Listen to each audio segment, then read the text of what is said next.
Аня, все внимание. Хорошо. Настроились серьезно. Такое, шутить нельзя. 3, 2, 1. Поехали. Ужас какой. Начинаем. Смешинка в рот попала. Смешинка, да. Я конкретно про масштаб, про развитие. Про масштабирование. Да. Методология — это вот логос, да, лог — это учение, а метод — это история про путь познания. Скучно не бывает, в общем. Ой, ну это здорово. Тем ценнее, что вы сегодня к нам пришли и открыли для нас хотя бы немножечко такой вход в очень интересный мир. Анна Кривошапкина, методолог, бизнес-консультант. Получила образование менеджера по персоналу. Работала в кадровой службе СВФУ, обучала персонал МФЦ. С 2018 года начала онлайн-обучение. Январь 2021 года стал стартом самостоятельного плавания в качестве предпринимателя, методолога образовательных программ в онлайне и трекера бизнеса. Анна помогает создавать образовательные продукты и масштабироваться экспертам и инфопредпринимателям. Живя в Якутске, Анна работает по всему миру. Ее клиентами в разное время были крупные онлайн-эксперты в разных направлениях: Мария Афонина, Исхак Пинтасевич, Елена Кравченко, Михаил Лобковский, Мария Студнева и другие.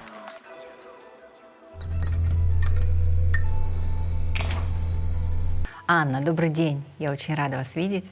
Привет. Вообще, самый, наверное, ключевой вопрос. Трекер бизнеса — это кто? Мы такие, давайте поговорим с трекером бизнеса. А кто такой трекер бизнеса? Да, он на самом деле очень частый вопрос, который задают. Если очень просто объяснять, это эксперт в какой-то области бизнеса, который помогает стратегические цели, которые есть в компании, да, связывать с тактическими ежедневными действиями. У каждого трекера есть свое направление какое-то. Я специализируюсь на масштабе бизнеса. Масштабирование. Да, чтобы он рос, развивался. Работаю с компаниями до 150 миллионов оборотов в год. Ну, то есть там есть деление, есть градации, есть там всякие направления и прочее. Есть трекеры, которые работают там с командами конкретно, да, там, с изменениями. Кризисные трекеры есть, которые помогают из кризиса выходить и прочее. Я конкретно про масштаб, про развитие. Про масштабирование. Да. То есть вы работаете либо с группами людей, либо с одним конкретным человеком, с руководителем? Конкретно с одним, даже не с Чаще. руководителем, а с владельцем бизнеса. С владельцем Да. бизнеса. Потому что все изменения, особенно масштабные, да, это вот от него идут. Так, с этим все понятно. Но есть еще одна часть — методолог. Да. Методолог. Ага. Методист — это понятно кто. Это человек, который пишет образовательные программы для классического образования. С этим все ясно. В каждой школе они есть, в каждом детском учреждении тоже. Методолог — это кто? Вот, как раз хотела сказать, не путайте методологов и методистов. Да. Да? Потому что методология — это вот логос, да, лог — это учение, а метод — это история про путь познания. И вот методология и методологи — это люди, которые вот такие первопроходцы, которые создают этот путь познания. То есть если методист работает там по каким-то готовым программам, он их внедряет, он их реализовывает и прочее, то методолог эти методики только-только создает с нуля буквально, да. То есть, допустим, вот Мария Монтессори, которую внедряют сегодня методисты, Да. да, выбирают для своего образовательного учреждения, допустим, мы работаем по методике Монтессори. Она, по сути, методолог. Да, она, по сути, методолог. А какие тогда вот методики разработали и внедрили вы? Ну, скорее, это не я помогаю их создавать и внедрять. Я работаю с экспертами, которые вот у них есть, они носители знаний каких-то, да, что-то умеют, что-то могут, но объяснить, рассказать, учитывать там специфику обучения взрослых людей и прочее, да, вот я в этом помогаю. То есть я сама не носитель знаний, но я обладаю вот этой технологией, да, передачи знаний от одного взрослого к другому взрослому. Это важно подчеркнуть, что эта история связана со взрослыми. При этом, что если педагогика там существует веками, да, то андрогогика, она развилась только там последние пару веков. Да? Она там в 1800-х годах только-только появилась. И это ладно еще тогда. У нас есть еще новое направление. Да? Я сейчас разбираюсь, изучаю историю про хьютагогику. Это вообще 2000-е годы только-только появилось. Это то, как самостоятельно обучаться. Не только вот обучение взрослого человека, да, а вообще в целом, как можно самостоятельно обучаться, самому себе вот этот образовательный трек строить. А как это можно? А вот прям целая наука, целое отдельное направление То есть если появляется. я хочу выучить там, какой-нибудь дополнительный язык, Да. ну я же могу поехать в другую страну, Да. я могу начать там жить, могу там интегрироваться, и это будет ли моим самостоятельным процессом обучения? Вот не совсем. Здесь история, если, например, андрогогика, ты хочешь изучить какой-то язык, ты идешь в какую-то школу. Преподаватель. Да, в какую-то школу, к какому-то преподавателю, и тебе говорят, вот будем изучать вот так. Первый урок, второй урок, третий урок и прочее. Да? А хютагогика — это когда ты сам такой, ага, мне нужно научиться, как я могу сам обучаться. И ты сама для себя строишь вот эту историю. Первый, второй, третий урок, да, я, например, лучше воспринимаю аудио, буду учиться там на фильмах. На фильмах, там, на каких-то этих, да, общениях, клубах разговорных, например, да, и прочее. А бывают люди, которые нет, разговорные вообще, пожалуйста, не надо, да, пойду там в тексте учиться. И они читают, например, книги на английском, да, разборы делают сами. А в целом образование, оно, конечно, в последнее время очень сильно изменилось благодаря тому, что появилось целый пласт, целое новое направление. Это онлайн-образование. Да. А вот онлайн и офлайн — это два направления одного целого, или это что-то все-таки новое, как вы думаете? Ну, конечно, есть схожести из области передачи знаний и прочего, но нюансы все равно есть и там, и там. Очень часто, ну, вот такой технические моменты, да, передачи, мы очень много информации, с одной стороны, теряем, когда в онлайн переходим, да, но и очень много такого возможностей, да, получаем. Мне больше нравится история, когда это объединяется. То есть такое усиливает друг друга, когда мы используем онлайн-инструменты, да, например, какую-то очень там, простую базу, например, да, даем в теории, можем дать это в онлайне, а какую-то там практическую деятельность или групповую деятельность, да, то переводим ее в офлайн. Конечно, при взаимодействии всегда легче учиться. Да? Смешанный формат. Да. Но вообще изначально онлайн же он был придуман для того, чтобы стереть географическую привязку. А вот этот смешанный формат, он все равно предполагает, что как будто бы мы должны находиться на одной территории, просто не тратить там свои 20 минут на то, чтобы добраться до центра обучающего. Да. Да? Ну, в целом, да, так, чтобы вот получить, да, охватить, наверное, да, большее количество людей, если мы говорим вот со стороны экспертов, да, охватить больше людей, донести там свои знания до большего количества людей, не там зависимо от географии, не надо им ездить, да, плюс экономия средств и прочее, да, для изготовления и так далее. Но с другой стороны, это такое, все равно хочется, да, вот почему тоже хютагогика появилась, потому что, с одной стороны, тебе дали теорию, вот она вот такая, и ты учишься в рамках образовательной среды. Но ты же потом из этой среды выйдешь в реальный мир, да, условно, пойдешь эти знания внедрять, Применять. вот, применять, там, что-то с ними делать, как-то свою жизнь менять, улучшать и прочее. И вот в этот момент, если это не было учтено в самой программе, а это как раз я занимаюсь этим учетом, да, соответственно, человек может потеряться, растеряться, да, что вот мне вот так рассказывали, а я тут пришла, а совсем другое происходит, да, там какие-то свои нюансы реальности начинают возникать. Вот эта вся история. Соответственно, когда онлайн, он все-таки учитывает эту историю и дополняет, дает какие-то задания в рамках образовательной среды для офлайна, то это всегда бывает такой плюс большой для программы. Не всегда это нужно, не всегда это можно, не всегда это получается, но хорошие программы в том числе, они это тоже учитывают. Предполагают. Да, предполагают. И, вообще русскому языку новый термин. Да? Инфо-цыганство. Не было такого термина. При том, что инфопредпринимательство и инфобизнес тоже вполне себе новенькие термины и определения. Как это все между собой отличать? Вот вы для себя как это определяете? Ну, сложно отличать что-то такое, чего не существует, да, с одной стороны. Потому что термина научного, такого обоснованного, понятного, да, даже единого, да, определения инфо-цыганства на поле нет. Вот и его как-то кто-то где-то когда-то сказал, непонятно кто и когда, да, но все подхватили и погнали. Поэтому Это больше ярлык, чем да, термин. Вот, я поэтому, наверное, я не очень с этим согласна из области, что вот вообще оно существует, оно есть, надо таким пользоваться и прочее. Поэтому такой, а что сравнивать если этого нет. И все. Здесь, наверное, больше вопрос качества, наверное, да, когда вот так называют, смотрят, что там качественный это продукт или некачественный продукт. Но тут у меня тоже не очень популярное мнение на эту тему, что... Скажи непопулярное мнение и беги. Вот, да. Здесь такое, что за выбор качественного, некачественного, да, за выбор вообще за образовательным продуктом отвечает сам ученик. Потому что эксперт может навещать что угодно и рассказать, как вот он видит, да, вот, что вот правда она такая, контент вот такой. А принимать или не принимать, мне кажется, это все-таки выбор взрослого человека. Как раз на каждого это ученика. сложно, потому что тут подключается еще одно такое довольно новое направление, которое на сегодняшний день делает привлекательным все. Это маркетинг. Да. Да? Так и триггеры наши, да? Конечно, когда используют наши триггеры, когда используют наши боли, когда упаковывают, что попало в красивую обертку и продают нам это как идею, как волшебную таблетку и так далее. Я понимаю, у потребителя, конечно, здесь ответственность за то, насколько он склонен к иллюзиям, что волшебные таблетки существуют.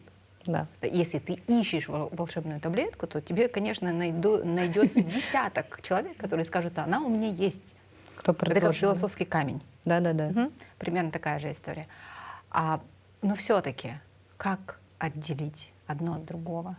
Как защитить потребителя? Если мы говорим про самого ученика, есть такой, как выбирать вообще образовательные продукты, как отличать надо, не надо, от хорошего, нехорошего. Первая история — это всегда про иметь свой запрос. Потому что, как бы, если ты такой, ну, давайте мне вот волшебную пилюлю, что-нибудь как-нибудь, мне скучно, да, ну вот вам что-нибудь как-нибудь, чтобы не было скучно, вам и это, да, впихают. Соответственно, иметь свой запрос, чем он четче сформулирован, что мне нужно там научиться вот этому. Или мне нужно узнать вот это, потому что узнать и научиться — это разные вещи. Да? Соответственно, мы определяем для себя, что нам надо, мы определяем для себя, опять же, какой формат мне хорошо, нехорошо. И самое важное, мы для себя определяем время, когда нам это надо, и в каком виде, в каком объеме нам это надо. Потому что иногда бывает, что у меня только 1 час из всей моей жизни я могу выделить на эту историю, да? А программа предполагает 10 часов погружения. Ну, как бы при всем своем желании и хотении, да, какая бы классная программа ни была, да, она у тебя не совпадет с твоей жизнью, да, реальностью. Логично. Соответственно, вот эта история. А со стороны экспертов и со стороны инфопредпринимательства, да, это всегда история честности, обещать то, что мы можем дать реально, и как бы никуда вот за пределы не выходить. Да? И раз уж мы обещали, здесь такое тоже самая главная и частая ошибка, которая встречается в работе экспертов и прочего, это история, когда мы обещаем на образовательном продукте, что ты там узнаешь это, или ты научишься этому, и мы как будто обещаем это только для избранных, те, которые вот единицы дойдут, да, единицы меня поймут и сделают. Это в корне неправильно, потому что раз уж мы обещали всем, кто купит нашу программу, да, всем, кто зайдет на этот образовательный продукт, значит, мы должны всех 100% довести до этого результата. Функция методолога. И вообще, сколько человек должно быть в команде, чтобы обеспечить качественный продукт конкретному эксперту? Считается, что только один эксперт такой пришел и рассказал. На самом деле это не так. Да, мне кажется, это же наоборот командная очень большая работа. Потому что процессов внутренних очень много. Начиная от того же маркетинга, значит, должен быть маркетолог, заканчивая там сопровождением, сбором обратной связи и прочего. Это кураторы, это я, опять же, да, дизайнеры, технические специалисты, чтобы было удобно как раз в онлайне все это воспринимать, да, продюсеры, контент-менеджеры, люди, которые занимаются там внутренними коммуникациями и прочее. В одной из команд, например, у нас было 40 человек. Это такая еще не самая большая команда, как говорится, да, для запуска одной вот стандартной трехнедельной. Это еще и международная команда, наверное, была, да? Сколько часовых поясов было задействовано? Ой, это, конечно, очень много. У меня в опыте моем есть разница в 17 часов. Вообще был какой-то бум одно время онлайн-образования. Мне кажется, сегодня чуть-чуть подуспокоились с этим, да? Предложений стало меньше, и появились уже лидеры. Вот те, кто начал в то время и которые все правильно делали, которые сразу с командой начали работать, все грамотно стали оформлять с точки зрения юридической даже просто. Да. Сейчас как будто бы подуспокоились, наметились лидеры, на которых уже ориентируешься. И вообще вот тут сразу такой вопрос. А нужно ли всем запаковываться в экспертность? Нужно ли всем обучать? Нужно ли всем делиться своим опытом? Или достаточно быть, вот, если ты хороший фотограф, то ты просто хорошо фотографируешь. И не надо курс по мобильной фотографии тебе продавать. Да. Вот как вот к этому относитесь? Ну, тут тоже две стороны, да. С одной стороны, это такое внутреннее побуждение делиться своими знаниями, да, там, быть вкладом в других людей, распространять какую-то там полезность и прочее. Мне кажется, это такое у нас в генах сидит, да. У кого- Очень человеческая Да. потребность. Человеческая потребность. У кого-то больше, у кого-то меньше. Соответственно, с этой точки зрения, мое мнение, что экспертом может быть каждый, потому что каждый в чем-то там лучше. Кто-то может даже просто макароны лучше варить, чем ты, да, уже вот может тебя обучать, как эти макароны готовить, соответственно. Поэтому здесь такой, экспертом может быть каждый, хорошим вот фотографом, да, может становиться каждый. Единственное, что все-таки это же целое направление науки, и кажется, что вот, ну что, я знаю, пошла, рассказала, и все, да, и не учитывает много других факторов, которые в целом есть в обучении. Каких? Например, вот что вообще является, да, составляющим параметра «хороший» в данном, например, случае, да. Критерии качества, Вот, да, Какие? вот, например, что конкретно входит, да, в понятие «хороший». И вот как хорошим становиться не когда ты там уже такой, да, а когда ты вот от точки А, да, идешь к точке Б, прям пошагово, именно столько, сколько надо. Не так, что вот я это за 10 лет выучил, теперь тебе это надо за 6 недель это, да, употребить. Потому что это же надо вот какой пласт, да, информации вклинить и вот передать. Поэтому это такой очень сложный процесс. Вот все 10 лет там опыта, да, там какого-то больше, какого-то меньше, вложить во все вот это в удобоваримый вид и так, чтобы человек за очень короткий период времени, да, эту трансформацию от до, да, прошел. Это такой объем. Он не только на контенте завязан, да. Это вот, как я говорила, да, история про образовательную среду. В методологии это называется экосистема обучения, которая охватывает в том числе, да, и то, в какой позиции ты пришел как ученик, да, ты уже что-то знаешь, ты еще что-то не знаешь, ты у кого-то уже учился, у тебя есть какие-то убеждения уже на эту тему, да, ты уже как-то привык воспринимать информацию и прочее, и это все надо учесть.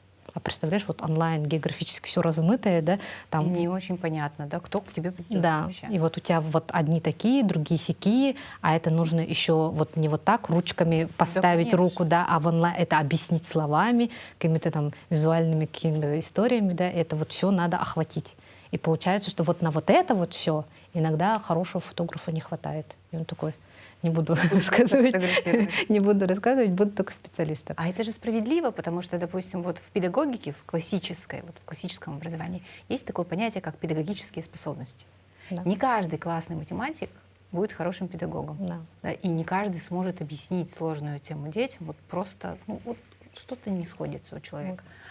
А в онлайне же тоже так есть. Или все-таки методолог качественный, хороший, и хорошая команда может компенсировать. Вот этот вот момент Да. мне больше интересен. Компенсировать, конечно, Может? можно, да. Мгм. У меня есть, например, в кейсах эксперты, которые вот ничего, нигде вот это вот я приду и расскажу. Они Всё. просто Да, эксперты. просто эксперты. Они вот еще, они там, есть какая-то еще узкая тематика, да, какой-нибудь это, они прям приходят, рассказывают и все. Но мы, соответственно, тогда в тесной работе там с продюсерами, с маркетологами мы это все дело шлифуем, да. Мы его даем только тем, кому он нужен. Например, там это одно дело, когда новички, да, и другое дело, когда повышение квалификации, например, да. Вот делим вот так, рассказываем нашим клиентам, что вот вам туда не надо, вот сюда надо, да, или вы к нам не приходите, вот вы к нам приходите, да, вот эту историю. И мы добавляем, например, других экспертов, других специалистов.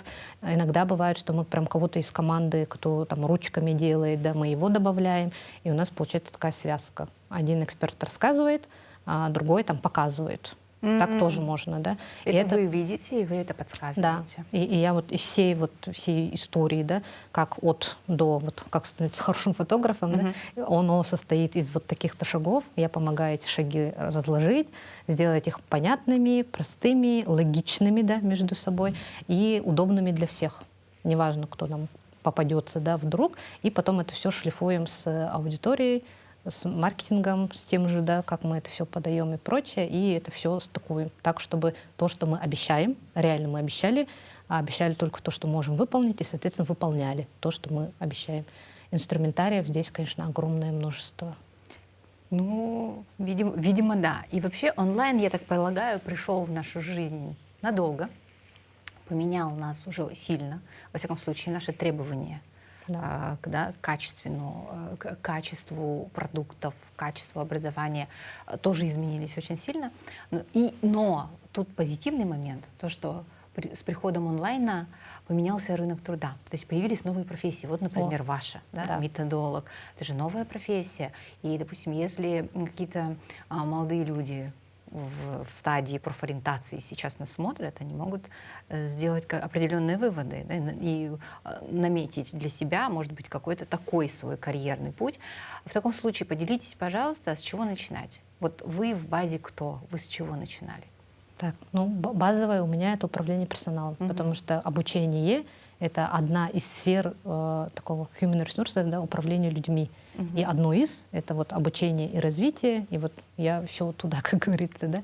С чего начать? Это, наверное, такое. Во-первых, это очень про личность, опять же, да, про отдавать очень много, потому что ниша сама себе предполагает очень большое взаимодействие с огромным количеством людей, с людьми разными, и вот иногда вот это вот все понимать, осмыслять, как они все это делают и прочее, это вот туда. Поэтому первое, с чего начать, это, наверное, себя спросить, готов ли ты, да, много, долго работать с людьми вот в таком тесном контакте. Второе — это образовательная история. С образованием в России довольно тяжело, конкретно по методологии, потому что нет таких векторов, их очень мало, они только-только там появляются, только зарождаются. Если я, например, там, 20 лет назад эту всю историю себе выбирала, у меня тогда даже вот ресурсов интернета не было русскоязычных. И я вот все переводила, все там из других каких-то этих находила, из периодических каких-то изданий, да, то есть учебников еще не было. И это было все такое вот теории, немножко вот так, непроверено, исследование только идет, первые итоги и прочее. Но при этом вы начали со специалиста кадровой службы. Да, да? Потому что вот опять же управление персоналом, да. Мы шли туда, но у меня все время вот эта специализация как специалиста по обучению. Я закончила, и первый год я уже работала специалистом по обучению. Все, что связано с кадровым резервом, все, что связано с внутренним обучением. Потом я перешла в корпоративное тренерство, да, сама обучала, какие-то знания базовые передавала. И уже вот это вот все трансформировалось, ушло это в развитие, как говорится. То да. есть, наверное, вот этим ребятам можно начать как раз-таки с кадровой службы, да, или как это по-другому сейчас называется? Отдел кадров это раньше было, сейчас HR. Да. Вот в HR единственное, что вот в России, да, оно очень сильно направлено в дело производства, по большей степени, да, и вот она как это утягивает тебя туда, потому что как бы большую часть времени занимает. Поэтому базово, да, как бы ничего другого не найдешь, да, в этой деятельности. И вот плюс онлайн обучение плюсы, да, как раз-таки дополнительно обучаться по онлайн-программам.